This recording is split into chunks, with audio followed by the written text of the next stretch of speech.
because to move forward on an impeachment is very serious. I think it has traumatic impact on the confidence that the American people have in government, that the world has in our president, and that we are setting a precedent and I believe that we shouldn't be frivolous in how we go forward in punishing a president whose politics we don't approve of.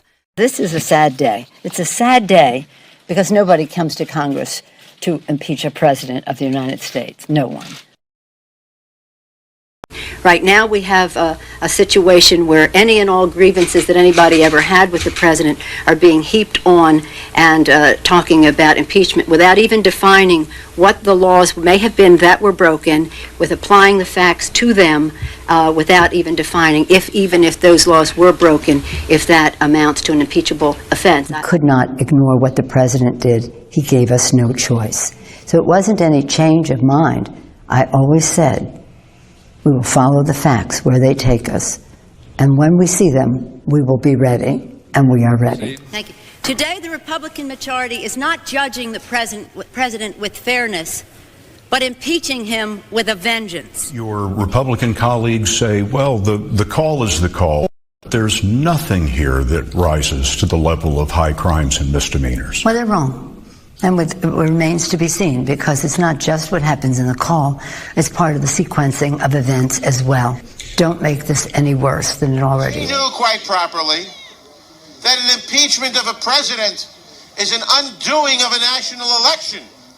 And one of the reasons we all feel so angry about what they are doing is that they are ripping from us, they are ripping asunder our votes. They are telling us that our votes don't count, and that the election must be set aside. They are driven by hatred. They hate Bill and Hillary Clinton so much they will stop at nothing to bring him down. Oh, but they got another thought coming. They thought that Bill Clinton was just going to fold up his tent and go home. Oh, but Hillary said, oh no. Oh no. Oh no. Let me tell you what Hillary said. Hillary said, Bill, you go out there and do the people's business. She said, Bill, I don't care what they say. You go out there, the polls show everywhere. The people like the work that you're doing. You go on out there and do the people's work, and I'll take care of you later.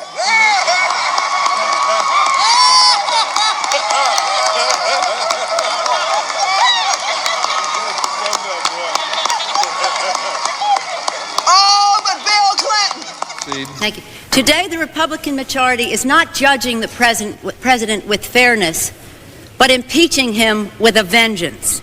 In the investigation of the president, fundamental principles which Americans hold dear, privacy, fairness, checks and balances, have been seriously violated.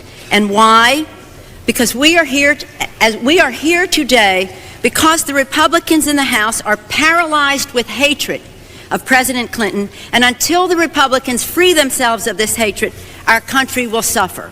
I rise to oppose these unfair motions which call for the removal of the President of the United States from office, and in doing so wish to point out some differences between the investigation of the President and the investigation of Newt Gingrich. The first principle in our investigation of Newt Gingrich was that at the moment we found exculpatory information, it would be reported immediately to the accused and be made public. The independent counsel knew that the president was exonerated when Travelgate, Whitewater, and Filegate, and he held that information until the hearing, indeed until after the election. This was not fair. Indeed, it is the responsibility of any prosecutor to immediately release information that is exculpatory. This is their president we are talking about. The President of the United States does not serve at the pleasure of the legislature, does not serve at the pleasure of Joe Biden, does not serve at the pleasure of Henry Hyde, does not serve at the pleasure of the Congress, as a prime minister does in a parliamentary system. He is elected directly by the people of the United States of America. And the election of a president is the only nationwide vote the American people will ever cast. And that's a big deal. The American people don't think that they have made a mistake by electing Bill Clinton, and we in Congress had better be very careful before we upset their decision and make darn sure that we are able to convince them, if we decide to upset their decision, that our decision to impeach him was based upon principle and not politics.